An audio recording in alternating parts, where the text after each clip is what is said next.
एक बड़ा सुंदर सा हमारे ब्रज के संत हैं, उन्होंने नामकरण संस्कार के ऊपर बड़ा सुंदर सा दृष्टांत कहते हैं।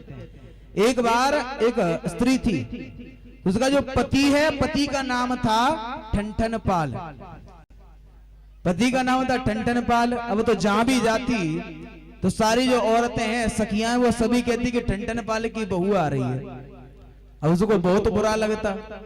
एक दिन लौट करके और अपने घर में आई और पति से कहा कि आप पहले अपना नाम बदलो। जब पति से कहा, बोले नाम बदलो, पति ने कहा बोले नाम ही तो है। बोले नाम का क्या करना है? बोले नाम तो एक पहचान के लिए है।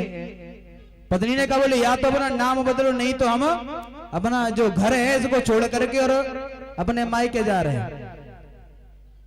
पतिदेव ने कहा बोले नाम का क्या करना है, और आपको जाना ही है तो आप जाओ, पर हम अपना नाम नहीं बदलेंगे।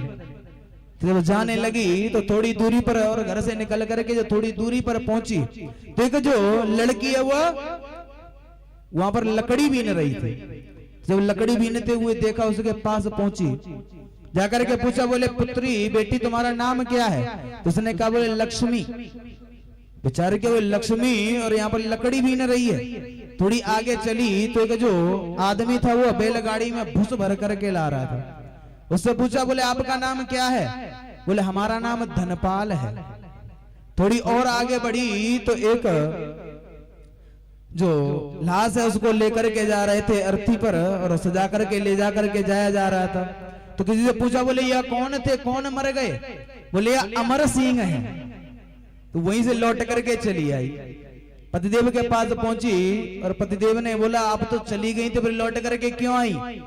बोले एक नाम ही तो, नाम का क्या करना? बोले नाम का कोई महत्व तो है नहीं। बोले कैसे? तो वह अपने पति से कहती है कि लकड़ी बीने लक्ष्मी और बुस डोवे धनपाल, और अमर सिंह तो मर गए, सो भले मेरे ठनठन पाल। तो नाम का आजकल कोई महत्व तो नहीं बचा है। लक्ष्मी जो है वह और क्या कर रही है? लकड़ी बीन रही है। जहां लक्ष्मी का कार्य क्या होता है?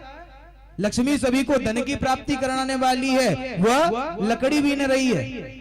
और धनपाल जो धन का स्वामी है वह भूसड़ हो रहा है। और अमर सिंह यानी जो अमर होता है वो कभी मर नहीं सकता, वो मर गया। बोले इससे बढ़िया तो हमारे ठनठन पाल है। बोले यही ठीक है। तो आजकल नामों का कोई महत्व तो नहीं बचा है। क्यों? क्योंकि हमारे जो नामकरण संस्कार है ना, वो हमारी मर्जी से होने लगे हैं। देखिए, व्यक्ति के हमेशा शास्त्रोक्त दो नाम होने चाहिए।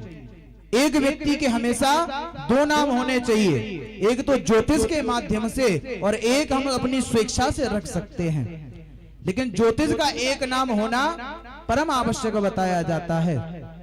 कि जब विवाह संस्कार किया जाता है ना, तो जब विवाह संस्कार में जो गुण वर्ग मिलाए जाते हैं ना, तो उस समय दोनों नामों से मिलाया जाता है।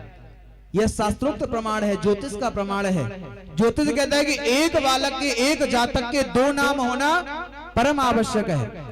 एक नाम ज्योतिष का होना चाहिए, जो विवाह के समय अगर जो बोलने का नाम है और उससे अगर गुण वर्ग है वो नहीं मिल रहे हैं, तो फिर ज्योतिष के नाम से और गुण वर्गों को मिलाना चाहिए। तो इस तरीके से दो नामकरण संस्कार और एक पुरुष के होना परम आवश्यक है।